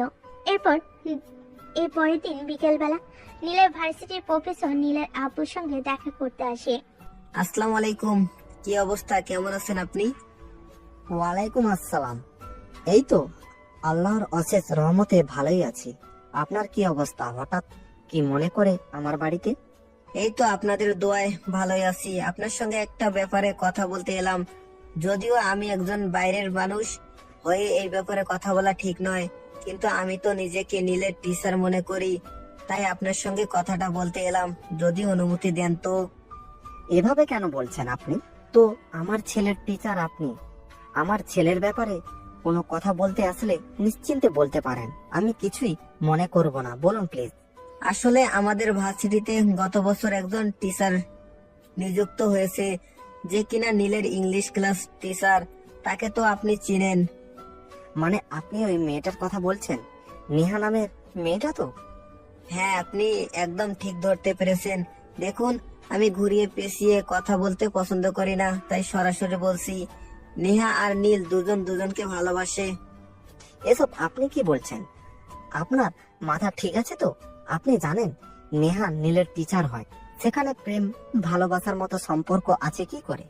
তাছাড়া আমার ছেলেকে আমি আপনার ভার্সিটিতে পড়াশোনা করার জন্য পাঠাই, প্রেম করার জন্য নয়। হ্যাঁ, সেটা আমি খুব ভালো করে জানি, কারণ আমার মেয়েও তো আমার ভার্সিটির স্টুডেন্ট। যাই হোক, আমি এই ব্যাপারে আর কথা বাড়াতে চাই না।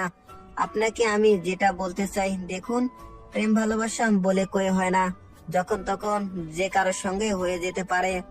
হ্যাঁ, সেটা না হয় বুঝতে পারলাম, কিন্তু তাই বলে ক্লাস টিচারের সঙ্গে প্রেম? আমি আপনার কথা বিশ্বাস করি না। আপনি 1 মিনিট ওয়েট করুন, আমি নীলকে এক্ষুনি ডেকে আনছি। আমি আমার ছেলের মুখ থেকে শুনতে চাই। আচ্ছা ঠিক আছে, কোনো সমস্যা নেই। আমিও চাই সত্যটা সামনে আসুক। আপনি আপনার ছেলেকে ডাক দিন, আমি আপনার ছেলের সামনে সবকিছু বলতে চাই। নীলের আব্বু তখন নীলকে ড্রয়িং রুমে ডেকে আনলো আর প্রিন্সিপাল স্যারের বলা কথাগুলো বলল। হ্যাঁ আব্বু, তুমি একদম ঠিক কথা শুনেছ। প্রিন্সিপাল স্যার তোমাকে একদম সত্যি কথাই বলেছেন। আমি নেহাকে ভালোবাসি আর নেহাও আমাকে ভালোবাসে, তাই এটাই ভালো হবে যে তুমি আমাদের সম্পর্ক মেনে নাও। তা না হলে আমি আমার ভালোবাসার জন্য তোমার বাড়ি ছেড়ে চলে যাব, এমনকি তোমার সম্পত্তির আশা ছেড়ে দিও। কথাগুলো রান্নাঘর থেকে শুনছিলেন নীলের আম্মু। তিনি এই কথা শুনে ড্রয়িং রুমে আসেন আর বলেন, এসব তুমি কি বলছো নীল?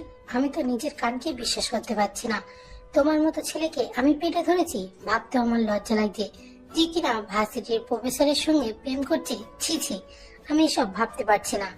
আম্মু, ভালোবাসায় লজ্জা থাকে না, ভালোবেসে ফেলেছি তো আমি কি করবো বলো?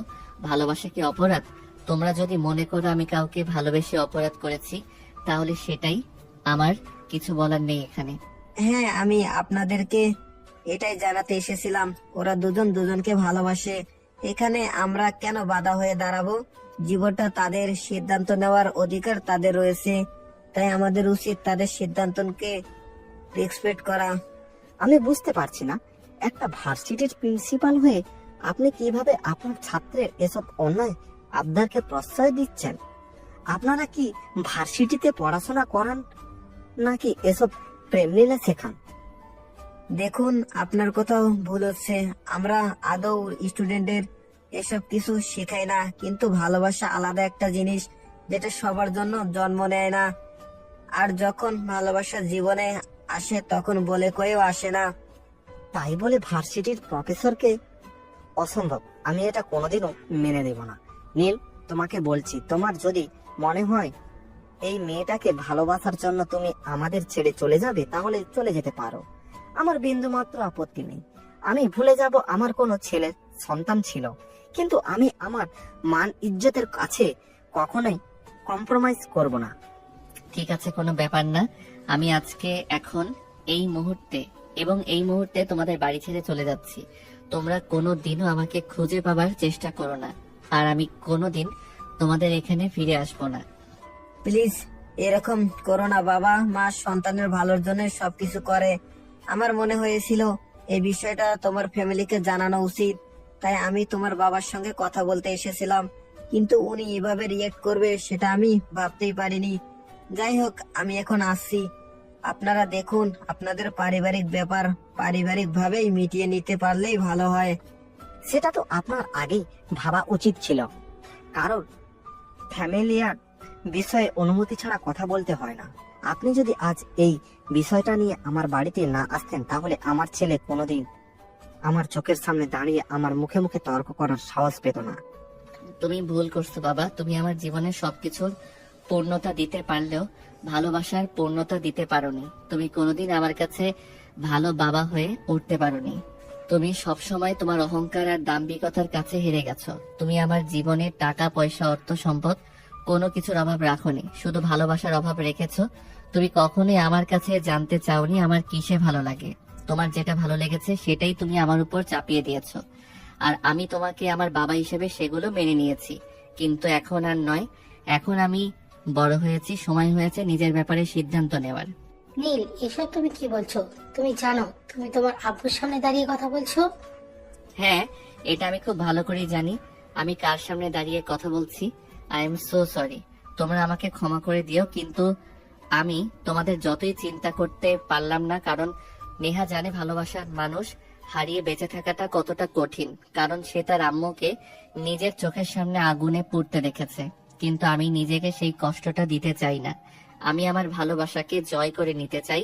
তাতে যদি তোমরা আমার পাশে না থাকো, তাহলে আমার কিচ্ছু করার নেই। আমাকে তোমরা মাফ করে দিও।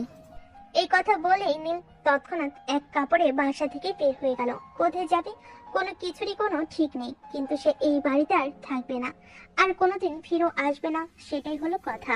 বাসা থেকে বের হয়ে এসে তার বন্ধু হৃদয়কে ফোন দিল। কি ব্যাপার দোস্ত, হঠাৎ কি মনে করে ফোন দিলি? সবকিছু ঠিক আছে তো? না দোস্ত, কোনো কিছুই ঠিক নেই। আব্বুর সঙ্গে আজ নেহার ব্যাপারে কথা বলেছিলাম, কিন্তু আব্বু কিছুতেই মেনে নিল না, তাই আমি বাসা থেকে বের হয়ে এসেছি। আর কোনোদিনও বাসায় ফিরে যাব না। এসব তুই কি বলছিস? তুই জানিস তোর কি মাথা খারাপ হয়ে গেছে? তুই কেন তোর আব্বুর সাথে ঝামেলা করতে গেলি? শোন, নেহার মতন মেয়ে জীবনে একটা গেলে 10টা আসবে, কিন্তু আমার কোনো দিনও ফিরে পাবি না। তারা তোকে কত কষ্ট করে লালন পালন করে মানুষ করেছে, তুই জানিস? দেখো, আমি অত কিছু জানি না আর জানতেও চাই না। আমি আমার জীবনে যখন আমার ভালোবাসার মানুষকে পাবো না, তখন আমার জীবনে আর অন্য কিছুর কোনো প্রয়োজন নেই। আমি তো তাদেরকে বুঝিয়ে বলেছিলাম আমি আমার ভালোবাসার মানুষটাকে সাথে নিয়ে তাদের সঙ্গে থাকতে চাই, কিন্তু তারা কেন সেটা বুঝলো না। তাহলে আমি কেন তাদের কথা ভাবতে যাব? কিন্তু তারপরও তারা তোর বাবা মা, তোদের কথা তো শোনা উচিত। দেখো, আমি এই জন্য তোকে ফোন করিনি। আমি তোকে ফোন করেছি অন্য একটা কারণে। আমি বাসা থেকে বের হয়ে এসেছি, কিন্তু যাওয়ার মতো কোনো জায়গা নেই। আমি যদি তোর বাসায় আসি তাহলে কি তুই আমাকে 2-3 দিন তোর বাসায় থাকতে দিবি? আমার বাসায় 2-4 দিন থাকাটা কোনো ব্যাপার না, কিন্তু এইরকম করলে কি তোর ফ্যামিলি তোকে মেনে নেবে? আমার মনে হয় না। সেই সবকিছু পরে দেখা যাবে। এখন আমি তোর বাসায় আসবো কিনা সেটাই বল। তা না হলে আমাকে অন্য জায়গায় খুঁজতে হবে। আমাকে তো থাকতে হবে, তাই না? রাস্তায় তো আর থাকতে পারবো না, তাহলে তো লোকে নানান কথা শোনাবে। ঠিক আছে, কোনো সমস্যা নাই, তোকে অন্য কোথাও যেতে হবে না।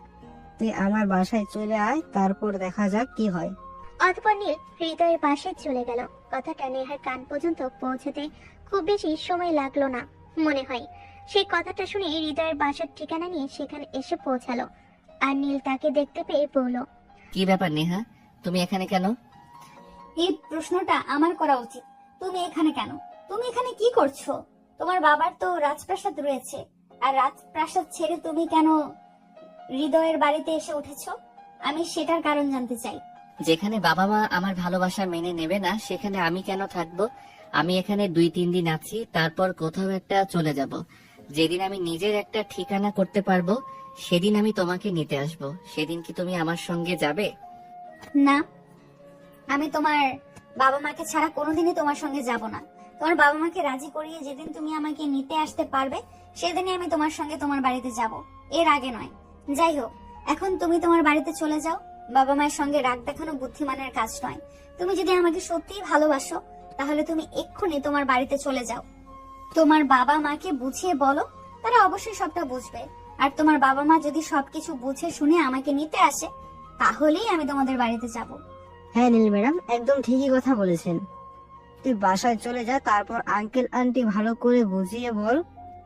আমি আশা করি তারা অবশ্যই বিষয়টা বুঝবে। শোন, সন্তানের খারাপ কোনো বাবা মাই চায় না। তুই আঙ্কেল আন্টিকে বল, তারা বুঝতে পারবে। তারপর হৃদয় আর নেহা দুজনে নীলকে অনেক বুঝিয়ে বলাতে নীল বাসায় যেতে রাজি হলো এবং বাসায় চলে আসলো। বাসায় আসতে তার বোন তাকে জড়িয়ে কান্না করতে করতে বলল, কি রে ভাইয়া, তুই কোথায় চলে গিয়েছিলি? আব্বু আম্মুর সঙ্গে রাগ করে এইভাবে বাসা ছেড়ে চলে যেতে হয় নাকি? তুই আমাকে বলতি, আমি আব্বু আম্মুকে বুঝিয়ে বলতাম। তাই বলে তুই এইভাবে বাসা ছেড়ে চলে যাবি নাকি? তোর কি মাথা খারাপ হয়ে গেছে নাকি? দেখো, আমি একজনকে ভালোবাসি, এটা আমার আব্বু আম্মুর মেনে নিতে সমস্যা কোথায়? জীবনে কাউকে না কাউকে তো বিয়ে করতেই হবে, তাহলে ভালোবাসার মানুষটাকে বিয়ে করতে সমস্যা কোথায়? সমস্যা একটাই, সেটা হলো নেহা তোর সাইতে বয়সে বড়। তাছাড়া নেহার বাবা নেই, তাই আব্বু এরকম করেছে। তুই কোনো চিন্তা করিস না, আমি আব্বুকে বুঝিয়ে বলবো বিষয়টা। আব্বু মেনে নেবে, তুই চিন্তা করিস না। ঠিক আছে, তাই যেন হয়। আমি রুমে যাচ্ছি, আমাকে কেউ ডাকতে আসিস না। আমার ভালো লাগছে না, ঘুমাবো। এই কথা বলে নীল নিজের রুমে চলে আসলো আর দরজা বন্ধ করে শুয়ে রইল। কিন্তু কিছুতেই ঘুম আসছিল না, কারণ সে যেমন এক কথার মানুষ, তার বাবাও ঠিক এক কথার মানুষ। তার বাবাও নিজের কথা ফিরিয়ে নিতে পছন্দ করে না। অপরদিকে সেদিন রাতের বেলা রিমি তার বাবার সঙ্গে কথা বলতে রুমে গেল। আব্বু, আমি তোমার সঙ্গে কিছু কথা বলতে চাই। কি বলবি বল না, এতে অনুমতি নেওয়ার কি আছে? তুই আমার একমাত্র মেয়ে, তুই আমাকে যা বলবি তাই শুনবো। আব্বু, আমি তোমাকে একটা রিকোয়েস্ট করতে চাই। তুমি যদি আমার রিকোয়েস্ট রাখো তাহলেই বলবো, আর যদি না রাখো তাহলে বলে কোনো লাভ নেই। কেন শুধু শুধু নিজে ছোট হব? তোর এরকম কেন মনে হচ্ছে আমি তো সেটাই বুঝতে পারছি না। আচ্ছা ঠিক আছে, বল, আমি তোর কথা শুনবো, কারণ তুই তো আমার একমাত্র আদরের রাজকন্যা। এখন পর্যন্ত তোর কোনো কথা আমি অমান্য করিনি। বল, কি বলবি? আব্বু, মনে করো আমি জীবনে এমন একজনকে ভালোবেসে ফেললাম যার স্ট্যাটাস তোমার সঙ্গে যায় না, তখন তুমি কি করবে? আমি খুব ভালোভাবে বুঝতে পেরেছি তুমি আমাকে কি বলতে এসেছো, তাই কথা ঘুরিয়ে কোনো লাভ নেই। কি বলবে তাড়াতাড়ি বলে ফেলো, আমি কাজ করব। আব্বু, নেহা আর ভাইয়া দুজন দুজনকে ভালোবাসে। আমি তোমাকে এটাই বলতে এসেছি, তুমি ওদের ভালোবাসা মেনে নাও। শোনো, ভালোবাসা বিহীন জীবন শুকনো পাতার ন্যায় উঠতে থাকে, কেউই সুখে থাকতে পারে না সেখানে। শোনো, নেহার তার বাবার সঙ্গে সম্পর্ক নেই। নেহার জন্মের পর তার বাবা তাদেরকে রেখে চলে গেছিল। আমি এগুলো জানার পরেই এই মেয়েটাকে আমার বাড়ির বউ বানাতে পারি না। দেখো বাবা, তুমি যেমন একটা কথা জানো, তেমনি আমিও নেহার ব্যাপারে খোঁজ নিয়েছি। আমিও জানি সেখানে নেহার মায়ের কোনো দোষ ছিল না। নেহার বাবা অন্য একটা মেয়ের সঙ্গে সম্পর্ক করত, তাই নেহার আম্মুকে ডিভোর্স দিয়ে চলে গিয়েছিল। যদিও তিনি নেহার আম্মুকে ভালোবেসে বিয়ে করেছিলেন, কিন্তু ভালোবাসার মর্যাদা তিনি রাখেননি। বিয়ের পরে তিনি পরনারীতে আসক্ত হন, আর সেই কারণেই ডিভোর্স হয়। তুমি কি বলতে চাইছো, একটু খুলে বলবে প্লিজ? সোজা কথা বলি, সেখানে নেহা কিংবা তার মায়ের কোনো দোষ ছিল না, সম্পূর্ণ দোষটাই তার বাবা ছিল। তাই তার বাবার ভুলের শাস্তি তুমি নিষ্পাপ মেয়েটাকে দিতে পারো না। কিন্তু নিজের টিচারকে বিয়ে করাটা কি ঠিক হবে? দুজন দুজনকে ভালোবাসে, ভালোবাসার মধ্যে বয়স বা কোনো সম্পর্ক ম্যাটার করে না। তারা যদি ভালো থাকতে পারে তাহলে এই সম্পর্কটা মেনে নিতে তোমার তো কোনো সমস্যা থাকার কথাই নেই। আমি তোমার মেয়ে হিসেবে তোমার কাছে রিকোয়েস্ট করে বলছি, প্লিজ তুমি ওদের সম্পর্কটা মেনে নাও। ওরা দুজন ভালো থাকবে। আর তুমি কি চাও না তোমার সন্তানরা ভালো থাকুক? দেখ, আমার বাবা আমার জন্য কানাকড়িও রেখে যাননি, কিন্তু আমি তোদের জন্য এইসব কিছু করেছি অনেক কষ্ট করে। তাহলে আমি কেন চাইবো না তোরা ভালো থাক? তাহলে তুমি এটা মেনে নিচ্ছ না তো? হ্যাঁ, মেনে নিয়েছি। এখন তো আর মেনে নেওয়া ছাড়া অন্য কোনো উপায় নেই, কারণ তোরা বড় হয়েছিস, নিজেদের ব্যাপারে সিদ্ধান্ত নেওয়ার বয়স হয়েছে। তাহলে আর আমি কেন তোদের স্বাধীনতায় হস্তক্ষেপ করব? তোরা ভালো থাকলে আমি ভালো থাকবো। ঠিক আছে Abu, thank you so much এত সহজে বিষয়টা মেনে নেওয়ার জন্য। এই বলে রিমি সেখান থেকে দৌড়ে নীলের রুমে গেল আর নীলকে খুশির খবরটা দিল। খবর পেয়ে তৎক্ষণাৎ নেহাকে ফোন দিল এবং নেহাকে জানিয়ে দিল তার বাবা বিষয়টা মেনে নিয়েছে। এরপর চলে গেল বেশ কিছুদিন। এভাবে ঈদের মধ্যেই দুই পরিবারের সম্মতি নিয়ে তাদের বিয়ের আয়োজন করা হলো। তা ভাইয়া, এবার তো নিজের ভালোবাসার মানুষটাকে আপন করে পেতে চলেছিস, এবার কেমন লাগছে তোর? নিজে একজনকে ভালোবেসে বিয়ে করো, তাহলেই বুঝতে পারবি আমার কেমন লাগছে। এখন পথ থেকে সর, আমার বউটা অনেকক্ষণ ধরে আমার জন্য অপেক্ষা করছে। আরে ভাইয়া, সবে রাত 11টা বাজে, একটু ওয়েট কর না। আমাদের দেনা পাওনাগুলো একটু বুঝিয়ে দে, তারপর আমরা এখান থেকে চলে যাই। দেনা পাওনা মানে কি বলতে চাইছিস? আমি তো কিছুই বুঝতে পারলাম না। তুই কি আমার কাছে কিছু পাবি নাকি? দেখ ভাইয়া, একদম ন্যাকা সাজার চেষ্টা করবি না। এত কষ্ট করে তোর জন্য বাসর ঘরটা নিজের হাতে সাজিয়েছি, আর এখন আমাকে খালি হাতে চলে যেতে বলছিস? আমার পেমেন্ট দে, না হলে আমি এখান থেকে যাব না এবং তোকেও বাসর করতে দেব না। ও আচ্ছা, বুঝতে পেরেছি। আপনাকে ঘুষ দিতে হবে। ঠিক আছে, কোনো সমস্যা নেই। এই নিন, এখানে পুরো 50,000 টাকা আছে। এটা পুরোটাই আপনার। এবার দয়া করে রুম থেকে বের হন, আর কোনো উল্টাপাল্টা কাজ করেছেন কিনা সেটা বলে যান। অবশ্যই করেছি, আমি তোর বোন বলে কথা উল্টোপাল্টা কাজ না করে থাকতে পারি নাকি? তবে তার জন্য আপনাকে এক্সট্রা চার্জ করতে হবে। মানে তোর কি মাথা খারাপ হয়ে গেছে নাকি? এই তো 50,000 টাকা দিলাম, এখন আবার এক্সট্রা চার্জ চাইছিস? তুই বোন নাকি অন্য কিছু? আমি তো সেটাই বুঝতে পারছি না। দেখ, একদম বেশি কথা বলবি না। আমি আব্বুকে বুঝিয়ে বলেছি বলে কিন্তু আব্বু তোকে নেহার সঙ্গে বিয়ে দিতে রাজি হয়েছে। তা না হলে কিন্তু নেহাকে তোর কখনোই পাওয়া হতো না। তাই আমাকে একদম কথা শোনাবি না। যেটা চেয়েছি সেটা দিয়ে দে, তা না হলে কিন্তু আমি এখন আব্বুর কাছে গিয়ে তোর নামে উল্টোপাল্টা কথা বলবো, মনে রাখিস। সেটা আর আপনাকে করতে হবে না ম্যাডাম, আপনি আমার জন্য অনেক করেছেন, আর কিছুই করতে হবে না, ঠিক আছে?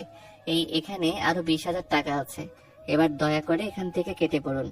এই তো আমার লক্ষ্মী ভাই, ভাইয়ের মতো কাজ। এবার যাও, আমি কিছুই উল্টাপাল্টা করিনি, তোমার কাছ থেকে টাকা নেওয়ার ঠান্ডায় ছিলাম। যাই হোক, এখন আমি আমার টাকা পেয়ে গেছি, এখন আর এখানে দাঁড়িয়ে সময় নষ্ট করবো না। যাও, তুমি তোমার বইয়ের কাছে যাও।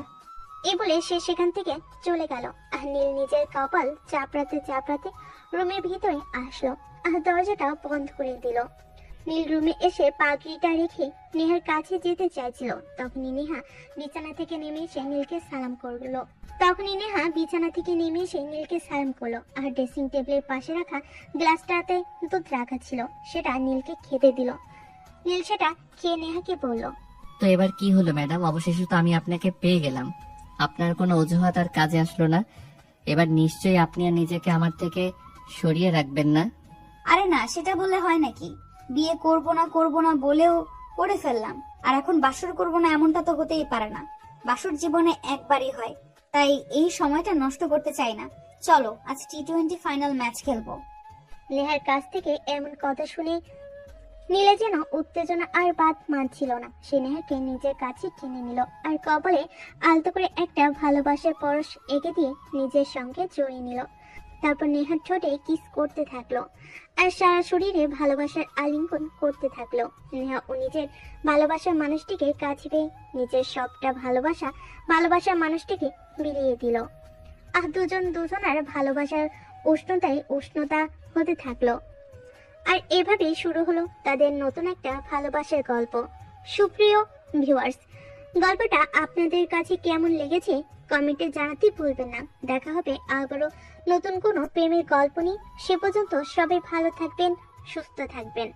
আল্লাহ হাফেজ।